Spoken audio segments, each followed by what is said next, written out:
Y bueno, y hoy charlamos con el director general de Transporte Carretero del Ministerio de Transporte y Obras Públicas. ¿Es así? Así mismo. Carlos Así Flores, es. un gusto recibirte. Encantado, Laura. Bueno, nos estábamos poniendo un poco al día ahora en la previa y algo me estabas contando que de repente podemos enganchar por ahí, bueno, es un cargo nacional que implica un montón de responsabilidades, justamente tiene que ver con todo lo que es el sistema de transporte carretero del país, que ha tenido algunos puntos en que Maldonado ha puesto más el ojo al tema, por ejemplo, cuando el accidente de Copsa del verano, el siniestro de Copsa, pero que en realidad implica, desde tu rol en el ministerio, un montón de coordinaciones y un montón de cosas a las que estar atentos. Sí, naturalmente. Francamente, es un mundo muy complejo el del transporte.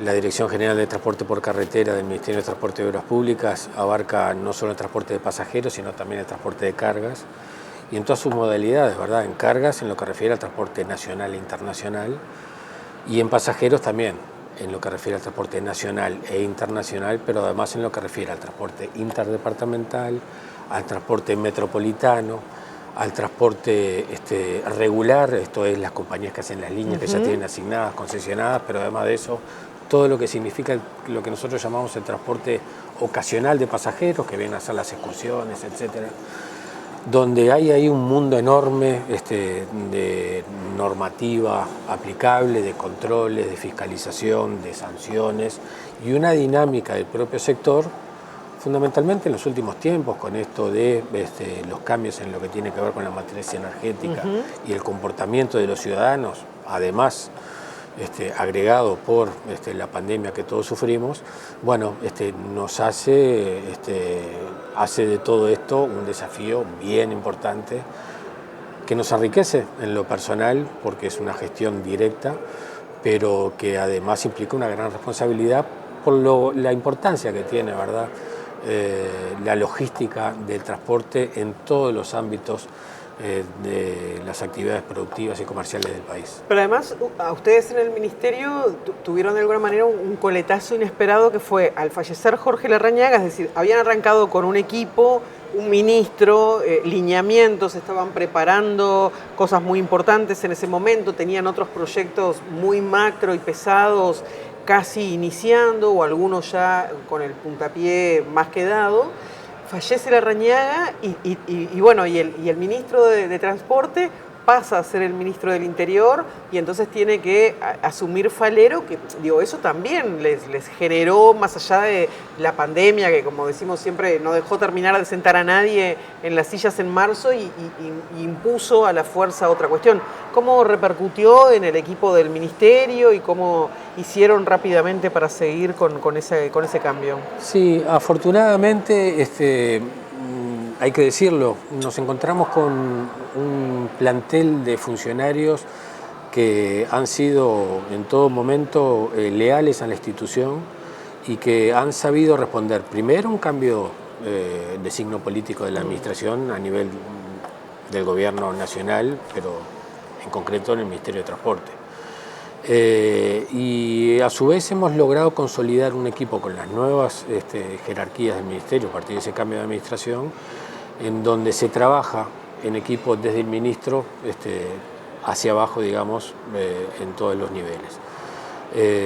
Y entonces eso nos ha permitido afrontar no solo la pandemia, como tú decís, sino además también el cambio de ministro, con el agregado además de que una vez que asume Falero, no sé si recordás, tuvo un accidente sí, claro.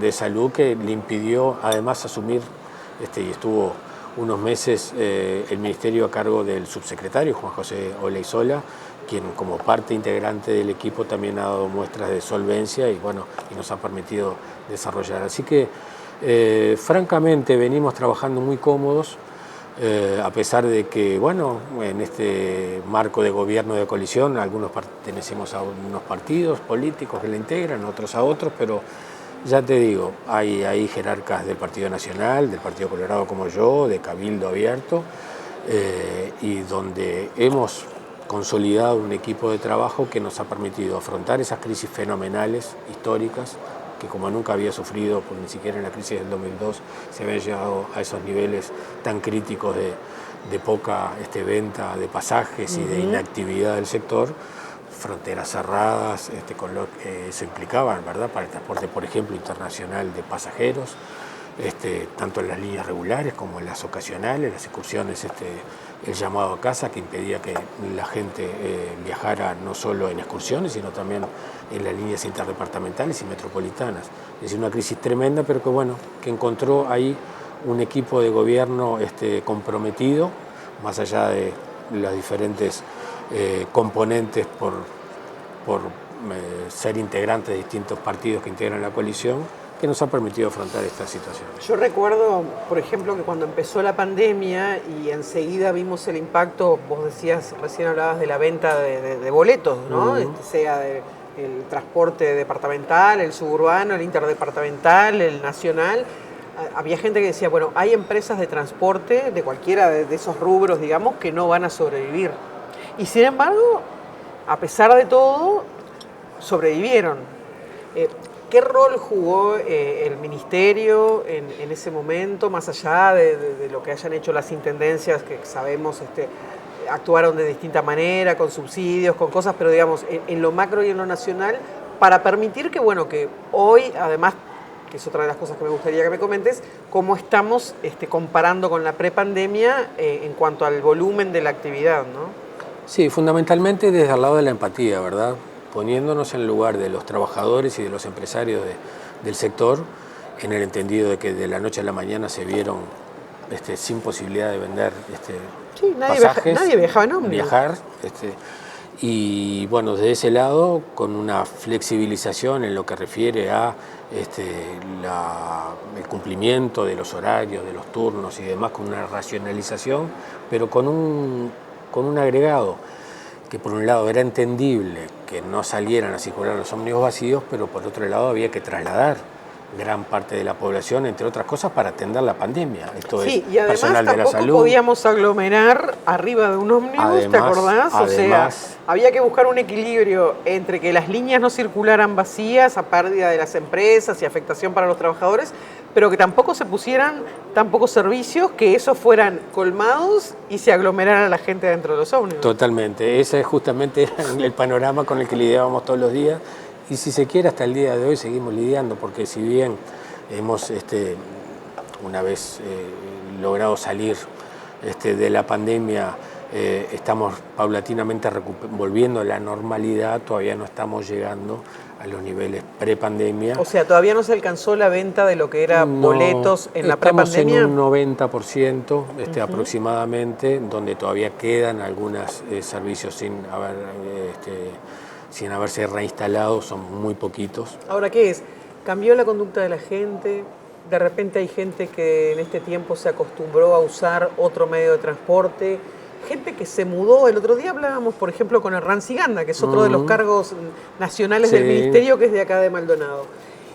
Y él nos decía, por ejemplo, cómo cambió la conducta de la circulación en la interbalnearia en la medida de que la pandemia trajo a mucha gente de Montevideo a vivir a Punta del Este o a Maldonado en distintos puntos. Trajo gente de repente de Canelones también que se desplazó, o de Montevideo a Canelones, y que entonces esa gente viaja todos los días, y ya no es más aquello de que de lunes, martes, miércoles y jueves, hasta que empezaba el movimiento del fin de semana, por la interbalnearia no circulaba nadie. ¿Eso puede haber incidido en que todavía no se haya alcanzado también a la venta que había de transporte en la prepandemia? Sí, hay varios factores, ¿verdad? Porque por un lado, la virtualidad, que en aquel momento hubo que apelar obligatoriamente, el teletrabajo, estudiar, reunirse a través de Zoom, utilizar todas las tecnologías que estaban al alcance de la mano para evitar la presencialidad en las reuniones y demás, hizo de esto un cambio de hábitos que hasta el día de hoy, en gran parte ha quedado instalado y ya... Sí, de hecho vemos muchos que parte de nuestro trabajo, lo hacemos desde la pandemia, nos dimos cuenta que lo podíamos hacer desde nuestra casa. Y eso ha incidido en una baja en la movilidad fenomenal. Agregado a esto, mucha gente que, debido a esas restricciones, tratando de evitar las aglomeraciones y demás, apeló a empezar a utilizar el vehículo, en algunos casos hasta comprarlo, buscar otras modalidades para trasladarse que también afectaron. Pero acá hay una cosa que es importante, me parece, destacar, que son los beneficios que tiene el transporte público de todo punto de vista. Y eso es lo que nosotros estamos empeñados hoy en día en promover. Porque más allá de que puede haber un universo menor de ciudadanos que se trasladan por esto de la virtualidad en el estudio, en el trabajo, etcétera, no es lo mismo, a modo exagerado, ¿no? Pero para simplificar un poco lo que quiero decir, no es lo mismo 10 personas trasladándose, cada uno en un vehículo propio, que 10 personas en un solo vehículo. En lo que refiere a, primero, economía, practicidad en cuanto a la hora de emitir menos, contaminar menos el ambiente, menor emisión de gases contaminantes. Economía en los tiempos, economía en el bolsillo de los ciudadanos que se trasladan y una mejora en la sociedad en su conjunto, porque yo soy de los que opinan que las sociedades más desarrolladas no son aquellas que tienen mayor capacidad de movilización propia, sino mejores sistemas de transporte público por todos los beneficios que esto trae. Entonces, bueno, de hecho, en las grandes ciudades la gente utiliza muchísimo más las distintas metodologías, formas de transporte público que los vehículos propios, ¿no? O sea, totalmente. Además están acostumbradas de repente a viajes que les implican para ir a trabajar mucho más tiempo, donde de repente se van de la casa a una estación de tren en su auto, lo dejan ahí, toman un tren y después de la estación de tren toman de repente un subte hacia el trabajo. Disminución de riesgo en el tránsito, tiene una cantidad de beneficios el sistema de transporte público que es fenomenal. Ahora, nos pasa que, si bien es transporte público, es operado por empresas privadas. Entonces ahí es donde es difícil para la administración, lograr esos equilibrios que hagan a las empresas atractivas la inversión y al ciudadano entender y darle una calidad de servicio que promueva la utilización del transporte público. Y en esa línea en la que nosotros permanentemente nos estamos manejando. Más allá del esfuerzo que hizo el gobierno nacional durante la pandemia, con lo que implicó esto de tener que seguir circulando prácticamente vacíos las unidades de transporte, donde hubo un aporte económico, un subsidio que se le dio en su momento, un esfuerzo fenomenal del gobierno nacional para sostener el transporte igualmente. Más allá de eso, lo que una vez salido de eso, estamos ahora iniciando un nuevo proceso. Es decir, estamos volviendo lenta pero paulatinamente a los niveles de normalidad, pero queremos avanzar por todo esto que te digo, disminuir los riesgos de tránsito, cuidar el ambiente, hacer a la economía de los ciudadanos en el transporte con lo que caro que muchas veces resulta, el cuidado de la infraestructura vial, porque es otro de los factores que hay que también tener en cuenta, las dificultades de un parque automotor tan grande que tiene hoy en la ciudad. Maldonado lo vive, así como naturalmente en Montevideo también. Sí, además con esquemas de ciudades, muchas de ellas que no están pensadas, que se arrastran desde la colonia, ¿no? O sea, con un esquema de centro, de calles angostas, que no estuvieron pensadas desde su inicio y que las sucesivas reformas muchas veces tampoco se tuvo en cuenta ese crecimiento del parque automotor, ¿no? Creo que es uno de los problemas del centro de Maldonado. Uno de los grandes problemas. Y que comparten algunas otras ciudades del interior, el crecimiento del parque automotor de motos y la circulación de motos. Con todos los riesgos que eso significa también, ¿verdad? Entonces, todo eso nos lleva a que nosotros aspiramos a, una vez alcanzados los niveles pre-pandemia, queremos apostar a más. ¿Y cuál es ese más? Hay un gran desafío que aparte actualmente tiene que ver con el cambio de la matriz energética, ¿verdad? En donde a partir de las nuevas tecnologías, las nuevas modalidades de transporte, sobre todo el transporte híbrido, con motores híbridos o eléctricos, ya se están analizando nuevas modalidades en el transporte público, apelando a la interacción de los vehículos tradicionales, con vehículos híbridos o eléctricos, pero aparte con la posibilidad de hacer troncales, como ya se está planteando en Montevideo, entre Montevideo y El Pinar, de tranvías o trenes eléctricos que de alguna manera oficien como vías centrales de transporte de pasajeros, alimentadas por las vías tradicionales, agregado a esto con otras tecnologías en cuanto a los motores eléctricos y híbridos.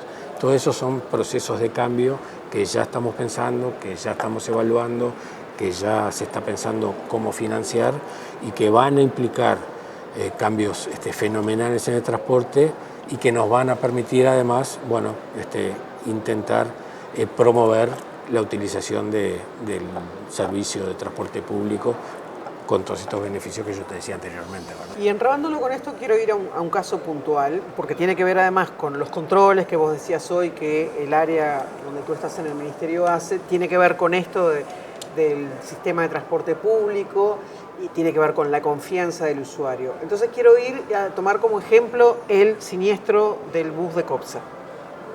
Porque allí creo que incluso que hasta el día de hoy no tenemos una definición judicial de ese tema, no se ha formalizado a nadie, no se han establecido ni siquiera responsabilidades iniciales por parte de la Fiscalía. Creo que es porque el caso tal vez sea emblemático, porque más allá del siniestro puntual, que además fue fatal porque le costó la vida a una gurisa de 15 años, heridas para un montón de gente, pero creo que acá lo que se está tratando de dilucidar es no cortar por el lado más fino tal vez de la responsabilidad que le puede competir o no al chofer, sino ver si realmente por parte de la empresa, en ese caso, pero también por parte del ministerio, por parte del taller, por parte de todo ese eslabón que tenía que ver para que ese ómnibus estuviera circulando, había o hay una responsabilidad o hubo alguna falla en el eslabón para que un ómnibus que tanta gente, más allá de las denuncias puntuales que se hicieron o no en el ministerio, pero que dijera que estaba circulando raro, que se movía, que temblaba, que hacía ruido, y sin embargo, a la hora de revisar todo esto, desde el ministerio, desde la empresa, desde el taller, todos dijeron, no, estaba habilitada, tenía el sellito, ¿no? El famoso sellito que a los uruguayos amamos y le ponemos a todo. Pero evidentemente algo pasó allí. Sí, eso fue un lamentable episodio, ni que hablar, que le costó la vida a una adolescente, que fue, de alguna manera, marcó un antes y un después, ¿verdad? Porque como tú decís, si bien el ministerio es poco lo que se ve de lo que se hace, y muchas veces en materia de políticas preventivas que son mucho más importantes que las sancionatorias o las dilucidoras de efectivamente, bueno, saber qué fue lo que pasó. Sí, porque la sanción es, claro, la sanción sobre la leche derramada, claro, digamos. Una vez ocurrido ya pasó el episodio, el incidente. Ahí está. Pero lo cierto es que, más allá de los controles periódicos que se hacen, de las normas existentes, que de alguna manera garantizan algunos controles desde el punto de vista mecánico, que no son tan exhaustivos como para que a pesar de ello no puedan haber desperfectos mecánicos que pudieran haber sido, no está del todo claro, a partir de los peritajes y de lo que se está trabajando en Fiscalía, que nosotros estamos todavía a la espera de una definición, cuáles fueron las causas. Más allá de eso, el impacto que tuvo en la población, aparte en medio de todo esto que nosotros venimos impulsando, que es la promoción del sistema de transporte público, nos hizo rever muchas cosas. En primer lugar, habida cuenta de, una vez sucedido el hecho, habernos enterado, porque francamente fue así, nosotros no teníamos denuncias concretas, lo revisamos porque el Ministerio tiene diversas bocas de llegada. Bueno, pero de hecho creo que ustedes de pusieron a partir de ahí una línea. Agregamos más, sí, de las que habían. Además de las que habían, agregamos una línea, un 0800 directo, además. Pero decir, no teníamos un preaviso de una situación igual, formal, directamente denunciada o reclamada en el Ministerio. Pero a pesar de eso, más allá de agregar esta línea, fundamentalmente en base al modelo del ómnibus, que después empezamos a recibir por el impacto que accidente produjo situaciones aparentemente similares que se habían dado en otras unidades del mismo modelo, de la misma empresa. Bueno, aplicamos ahí una batería de medidas por parte del Ministerio, en primer lugar que obligamos a reinspeccionar a todas esas unidades. Después de eso hubieron 2 incidentes más, uno fue acá en Piriápolis hace pocos días, donde ahí en la Rambla de Piriápolis un ómnibus del mismo modelo se fue sobre la vereda. Ahí procuramos inmediatamente una investigación administrativa, fue notificada la empresa. ¿Está en curso esa administración? Está en curso, hoy en día hay un expediente donde la empresa ya no solo notificó, sino que nos dio respuesta y todavía estamos en un proceso en donde no solo se le manda a reinspeccionar esa unidad, sino además, dado el carácter de la rotura que fue en la barra de dirección, etcétera, etcétera, bueno, le estamos pidiendo certificados agregados acerca de cuál fue, cómo se reparó esa rotura, si esa rotura es posible que se dé en otras unidades del mismo modelo. Hay ahí un análisis, los ingenieros saben explicarlo mucho mejor que yo, que tiene que ver con la fatiga de los materiales que puede haber producido esa rotura. Entonces estamos enviando a reinspeccionar todas aquellas unidades del mismo modelo para ver el estado de los materiales de esa barra de dirección, a los efectos de que no pueda ocurrir una cosa así, porque no, porque pensemos, también la pregunta Laura, pasa por qué tipo de controles hacen ustedes, ¿no? Yo les llevo el ómnibus cada no sé cuánto tiempo. Una vez por año obligatoriamente. Una vez por año obligatoriamente. ¿Y qué me hace el Ministerio claro, de no ese son tan ómnibus? ¿Me lo exhaustivos. mira por fuera? ¿El No que es me el lo mira ministerio. sabe algo de o yo le tengo que traer como empresa, además del ómnibus, unos certificados y me chequean que están todos completos y me ponen el sellito y vaya? Porque, a ver, a mí me llamó mucho la atención dentro de lo que es la investigación y lo que se está sustanciando todavía en Fiscalía, cuando me enteré, por ejemplo, que los talleristas de la empresa, cuando vinieron a declarar a Fiscalía, resulta que ninguno era tallerista de profesión, eran idóneos porque hacía años que trabajaban ahí. Ninguno nunca había tenido el manual de los ómnibus, es decir, llegaron los ómnibus que son chinos y como los manuales estaban en chinos, y viste que los chinos te hacen el manual en chino, no lo hacen ni en inglés, ni en francés, ni en alemán, ni en italiano, ni en nada que no sea chino, a ellos los manuales nunca nadie se los había dado. Tampoco llegó una persona enviada por la empresa porque les habían comprado determinada cantidad de ómnibus de esa marca y entonces los capacitó y les dijo, miren, los ómnibus nuestros tienen determinadas características, es decir, los service no se hacían de acuerdo al manual porque los manuales... Entonces vos decís, digo, de esto nos enteramos por este caso puntual, pero será en todos lados así. ¿Y cómo es el control del Ministerio entonces? ¿Y sobre qué se hace el control? ¿Es todo gente que mira y pasa por papelitos y sellitos? No, son controles periódicos, se hacen una vez al año, no solo se hacen a las unidades de transporte de pasajeros, sino también de carga.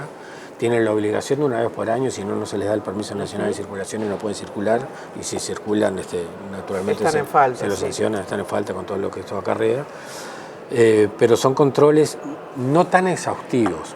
A ver, es como el Computest. Bueno, algo similar. Más exhaustivo naturalmente porque son equipos de otro porte que los autos particulares, son camiones u ómnibus, a cargo de una empresa concesionada por el Estado que antes era SUBTA, la gente le sigue nombrando el SUBTA, dicen los transportistas. Bueno, sí, el SUBTA. Esa Plus hoy en día es otra empresa concesionada, se venció aquel contrato, ahora es una nueva que es A Plus, donde se hacen controles, sí, importantes, pero no tan exhaustivos, es decir, no se va al detalle. Cuando nosotros, agregado de eso, ante una circunstancia, mandamos una inspección nuestra o enviamos ingenieros o funcionarios del Ministerio de Transporte a que presencialmente estén en esa inspección técnica en A+, ahí sí hacemos controles más exhaustivos donde hemos detectado algunas cosas a veces que nos ¿por ejemplo? apavoran. Por ejemplo, la utilización de tornillos que no eran originales o por no tener la llave adecuada, limaban los tornillos para poder agarrar con todo lo que eso significa, ¿verdad? Desde el punto de vista estructural para un vehículo. A veces la inconsciencia, no me estoy refiriendo a ninguna empresa que haya sido esta empresa particular ni nada, digo situaciones que a veces increíblemente se dan. Y a lo que voy, son controles periódicos y son controles importantes. no tan exhaustivo, es decir, no se mira tornillo por tornillo, no se mira la barra de dirección, no se analiza la tensión de los resortes, de los elásticos, en fin, no a ese grado. Pero sí una inspección no solo visual, sino también de laboratorio en algunos de los componentes de los vehículos. Te cambio, ¿no? Porque obviamente que además de tu rol, en este caso, en este quinquenio ocupando un cargo en el Ministerio de Transporte, a ver, Carlos Flores es integrante del Partido Colorado de Maldonado, entonces voy a ir girando hacia la parte política, porque además en este momento, desde hace unas cuantas semanas, vos estás como secretario general del Partido Colorado en Maldonado, y porque además se encontraron con algunas sorpresas también que tuvieron que ver con temas de dinero, de cuentas bancarias, hay algunas acciones por ahí judiciales, bueno. Entonces quiero venirme a ya rumbear a la parte política, porque a ver, estamos casi en una pre-campaña de la interna aparte, ¿no? Y de hecho el Partido Colorado en Montevideo ya tomó una definición hace pocos días, así que quiero meterme en eso. Bueno, primero, ¿cómo está ese tema que encontraron una vez que tú asumiste con el tema de la falta del dinero en la cuenta del Partido Colorado? Se dijo por parte del ex secretario de ese momento general que se iba a devolver el dinero porque iba a asumir la responsabilidad, digamos, política Jorge Schussmann, más allá de que también se iba a generar una denuncia o un reclamo a nivel judicial. Efectivamente, eso está en manos de la justicia, fue presentada la denuncia a nivel judicial en el Juzgado de Paz de Piriápolis. ¿Pero qué sería, por apropiación indebida? Sí, en principio va a haber una instancia de conciliación donde va a ser citado el ex tesorero que presumiblemente incurrió en la falta de extraer sin autorización de nadie los recursos de la cuenta bancaria del Partido Colorado a nivel departamental. Y bueno, ¿Ya tiene fecha esa instancia judicial ya fue de conciliación? Presentado, estamos a la espera de que se fije la fecha, pero... ¿Y el dinero se restituyó? Hubo una reposición de una suma equivalente al dinero sustraído en aquel momento por parte del doctor Jorge Schussmann, que sí, que fue restituido, pero bueno, una cosa es que el ex secretario general, en el entendido de haber sentido la responsabilidad... Sí, por eso yo decía, él había dicho que sentía la responsabilidad política porque por el cargo que ocupaba, digamos, el tesorero estaba bajo su gestión, ¿no? Pero eso es una cosa. Eso es una cosa, y otra cosa es que quien efectivamente sustrajo esos fondos se haga cargo, se haga responsable y pague lo que tenga que pagar a nivel judicial y a nivel económico también. Así que son dos cosas distintas. Sí apareció el dinero por parte de la responsabilidad política que asume Schussmann, y por otra parte, bueno, están corriendo los plazos, los trámites judiciales.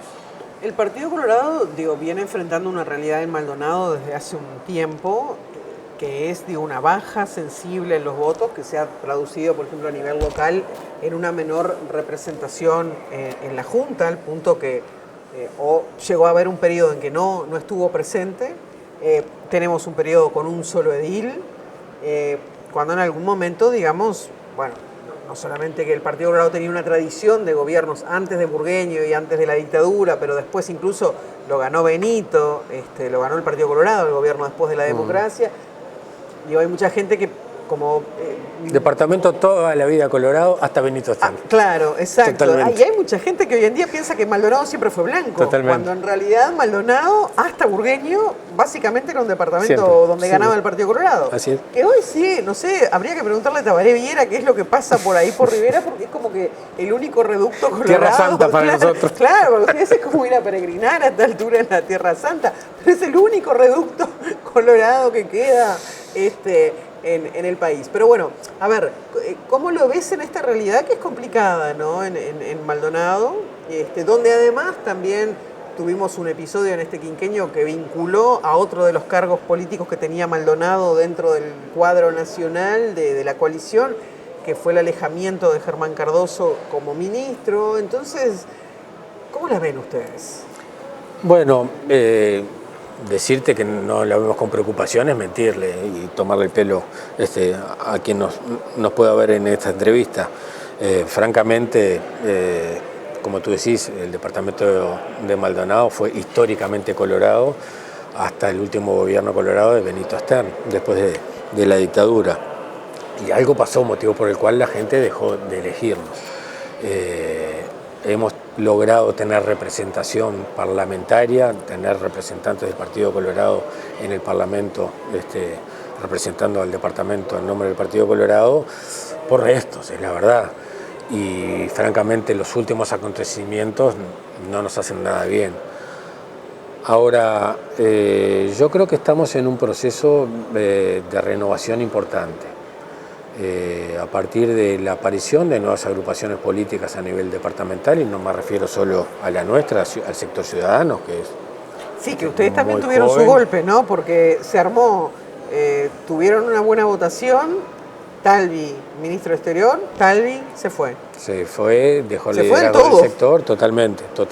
Y eso fue un impacto que podía haber sido tremendo. Sin embargo, Laura, tenemos la alegría de poder decir que a pesar de eso, y dada la impronta de quien fue el líder del nuevo sector, Ciudadanos, Ernesto Talvi, nosotros logramos en ese momento armar un grupo absolutamente renovador a nivel departamental. Quien mira las listas que se presentaron en la última elección del Partido Colorado por nuestro sector, Ciudadanos, en la lista 600, salvo mi nombre, que en alguna actuación política tenía anteriormente, como edil y como referente de una agrupación departamental, ninguno de los otros integrantes tenía actuación política. Y son hoy dirigentes consagrados que están trabajando en todos... la mayor parte de las localidades del departamento, te diría, comprometidos todavía con el sector, que están teniendo no solo solvencia y experiencia, sino empezando a influir en temas importantes en la localidad de San Carlos, en Pueblo Edén, al este del arroyo Maldonado, acá en Maldonado y en Punta del Este. No quiero nombrar dirigentes porque uno puede cometer el error de dejar de nombrar pocos votos para que se les vaya ofendiendo a alguno por no ser nombrado. Pero tenemos gente muy valiosa, que nosotros estamos totalmente seguros que tienen mucho para aportar al departamento. Hacer una buena elección de jóvenes, además, también. Hicimos una excelente elección de jóvenes donde fuimos la lista que obtuvo las mayorías a nivel departamental. Sí, que ese hecho hizo que se dieran vuelta también las mayorías dentro de lo que es... Pero ya habiendo ganado además las elecciones internas en el gobierno, la elección anterior, nosotros ganamos la elección interna, un sector nuevo, con dirigentes todos nuevos a nivel departamental, ganamos la elección interna, pero no nos permitió tener la mayoría en el Comité Ejecutivo Departamental porque las elecciones de jóvenes anteriores, donde nosotros no existíamos como sector, habían 2 votos ahí que nos impidieron. Cuando se hace la elección de jóvenes ahora, logramos acceder a la mayoría ya ganada, no solo en las elecciones internas nacionales, sino además en las elecciones de jóvenes, motivo por el cual hoy somos la contundente mayoría del Partido Colorado a nivel departamental. Y como digo, conformada todo por gente nueva, es decir, estamos en un proceso de renovación que no es biribiri, es la realidad. Ahora. Entonces eso nos permite esperanzarnos en el sentido de que, bueno, sigamos por este camino de construcción de un nuevo Partido Colorado, donde en parte estamos notando que a partir del liderazgo del partido a nivel departamental, estamos conciliando la participación de actores de otros sectores y dirigentes de otros sectores que están viendo como con nuestra modalidad de trabajo, pero con este llamado de la unidad, más allá de la diferencia que tenemos, y de una sana competencia que nos va a abarcar a todos en el futuro, bueno, estamos también sentando las bases como por una participación más activa, porque entendemos que no solo nuestro sector tiene gente joven y nueva y valiosa que tiene mucho para aportarle al departamento de Maldonado, sino también dirigentes de otros sectores de nuestro partido que no han tenido hasta ahora la oportunidad de mostrarse. Ahora, con esa realidad, ¿no?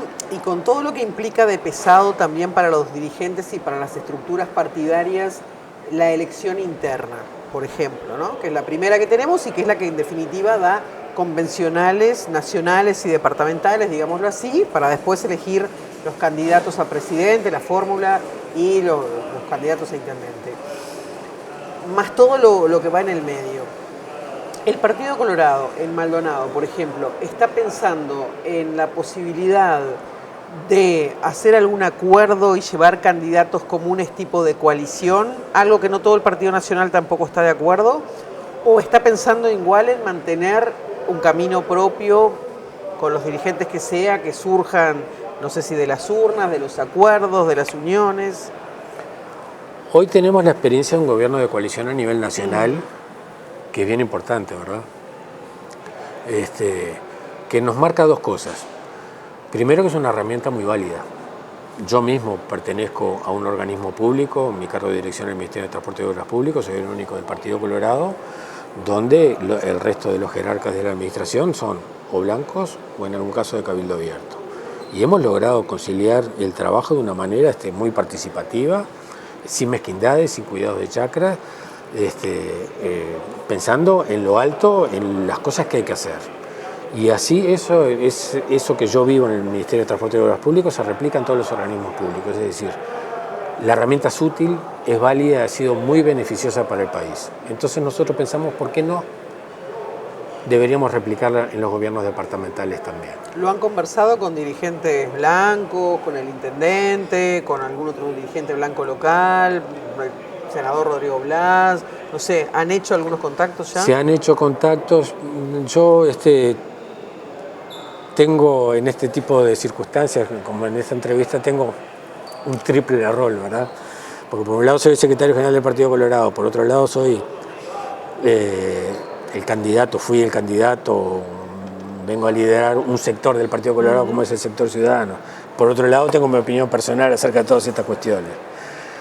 En el plano partidario, institucional, hay conversaciones que se están dando a nivel del Comité Ejecutivo Nacional frente al honorable directorio del Partido Nacional. Hubo una reunión hace un par de semanas en donde el Partido Colorado fue a expresarle la necesidad de ver la manera de alcanzar algún tipo de acuerdo, por lo menos en algunos departamentos, que nos permitan replicar la experiencia del gobierno nacional en el interior del país, con la coparticipación en los gobiernos departamentales, en aquellos en que se pueda. A nivel de nuestro sector estamos en un proceso de discusión donde francamente consideramos que de la manera que se ha venido estratégicamente ocupando el Partido Colorado a nivel departamental, las experiencias nos llevan a que en el caso de tener representación departamental hemos logrado tener un edil que no tiene consistencia como para marcar posición en los temas departamentales, ni torcer la balanza para uno u otro lado, es la realidad. Y en lo personal, yo entiendo que es un desperdicio que el departamento de Maldonado no pueda abrirle la cancha a personas valiosas que tienen los otros partidos que integran la coalición de gobierno a nivel nacional, a nivel departamental también. Yo estoy absolutamente convencido que en un futuro gobierno departamental hay áreas en donde el Partido Colorado tiene gente muy valiosa que podría participar en la definición de políticas departamentales, así como también puede haber del Partido Independiente y de Cabildo Abierto también. Hay una concepción filosófica, ideológica, que nos hace diferentes frente a lo que es hoy la oposición, esto es el Frente Amplio, desde el punto de vista de la institucionalidad, del espíritu republicano que nos nuclea a unos en un lado y a otros en el otro, y que yo creo que perfectamente nos permitiría abordar en el marco de un acuerdo departamental, sin perder la identidad partidaria, la posibilidad de acuerdos que nos permitan esto. Es decir, llevar un candidato común a la intendencia, por ejemplo. Y bueno, por ahí es donde se están desarrollando este intercambio de opiniones con el Partido Nacional, con el Partido Independiente hasta ahora. Por ahora no se ha consultado a Cabildo Abierto, por lo menos Cabildo Abierto no ha manifestado su voluntad. ¿Y en Maldonado vos ves que haya sintonía, más allá de las definiciones del directorio, que también está escuchando, está conversando, pero digo, vos ves que, por ejemplo, haya sintonía por parte de los dos principales figuras, ¿no? Rodrigo Blas, Enrique Antía, Rodrigo Blas, como para una postura de esas? Porque, a ver, según los primeros sondeos, el Partido Nacional estaría encabezando bastante cómodamente las preferencias, por lo menos a esta altura del partido, para una elección departamental futura. Digo, ¿tendrían los blancos razones por las cuales ver como algo considerable llevar una fórmula en común con los colorados? Yo creo que sí. Hay distintas... la particularidad de cada departamento hace que en algunos se pueda lograr lo que se hizo en Montevideo. Un lema común en donde... Sí, bueno, pero que el Partido Colorado no lo quiere repetir en Montevideo. Ahí está, porque eso hace, sí, a la pérdida de identidad o la necesidad de reservar dirigentes en las elecciones nacionales o en las elecciones internas para ser utilizados en ese lema, porque, como tú sabes, en un periodo eleccionario uno no puede participar en una instancia, sea la elección interna, en las elecciones nacionales o en el balotaje, en un partido y en las departamentales en otro. Eso la Constitución de la República hoy, las normas electorales no lo permiten. Entonces, para hacer un lema en común uno tiene que reservar esos dirigentes. Eso se podría hacer con un lema en común, con una sola lista, con un candidato de un partido, como se hizo en la elección pasada, o con un lema común con un candidato por partido. Esa es una modalidad que de repente puede ser aplicable en algún departamento. En departamentos como el de Maldonado, donde a su vez existe una puja importante en el partido que a todas luces sería quien tiene mayor ventaja para acceder nuevamente al gobierno departamental, que es el Partido Nacional, obviamente, donde hay dos corrientes que están compitiendo en esa interna. Bueno, yo creo que el alcanzar un acuerdo con algún partido de los que hoy componen la coalición de gobierno les puede a su vez hacer la diferencia en esa puja interna. Desde ese lado también. Pero además de esto, yo creo que más allá de lo electoral y de que en definitiva viene a ser eso, por donde estamos encarando el acuerdo, yo creo que hay que agregar un poquito, elevar un poquito la mira en el sentido de los beneficios que esto puede tener respecto al desarrollo de políticas públicas a nivel departamental. Y eso es dándole participación a través de acuerdos departamentales, pero en un proceso transparente de cara a la ciudadanía, donde se diga, bueno, vamos a un acuerdo o con tal partido o con tal dirigente de un partido, pero en base a un compromiso programático de acuerdo como a... el compromiso país, digamos, ¿no? Un programa, ahí está. Más allá de un acuerdo, como a veces lo lee la gente, un acuerdo por cargos. Ahí está, con un programa en donde se diga, bueno, vamos a participar de acuerdo porque las aspiraciones de nuestro partido son, por ejemplo, en materia de, yo qué sé, transporte. En materia de transporte, bueno, que Maldonado encare un proceso de modificación o de transformación de tal y cual cuestión. O en materia de seguridad, el Partido Colorado estaría interesado en desarrollar determinadas políticas. Eso plasmado en un acuerdo programático, público, que fundamente, que argumente debidamente un acuerdo electoral, eso nosotros lo consideramos bien viable, porque le permite al departamento de Maldonado tener el aporte de personas que, como digo, sé que existen, valiosas, dentro de nuestro partido y de otros partidos que componen el gobierno de coalición. Voy a terminar la entrevista con una pregunta que no te va a gustar, porque aparte te voy a pedir que por lo menos lo que es personal la respondas. ¿Tiene que volver Pedro? ¿Vuelve Pedro? Tiene que volver. Son volver. Dos preguntas distintas. ¿Tiene que volver? ¿Vuelve Pedro? Tendría que volver. Tendría que volver. ¿Lo van a ir a buscar? No sé si vuelve. Hoy te digo que no. Mañana capaz que me preguntas si te digo que sí. Hay gente que lo quiere ir a buscar, nosotros obviamente no. Evidentemente el retorno de Pedro para nosotros sería muy beneficioso, pero no lo acompañaríamos. Creo que no responde a los lineamientos políticos e ideológicos que inspira a nuestro sector, pero sí lo entendemos un hombre que tiene muchas cosas para aportarle al sistema político nacional, que tiene además atrás de sí un grupo de dirigentes que están esperando su retorno y que creo que sería muy, muy valioso. Carlos, hablamos dentro de algún tiempito cuando esto vaya cocinándose un poco más. Encantado de la vida, como siempre. Gracias.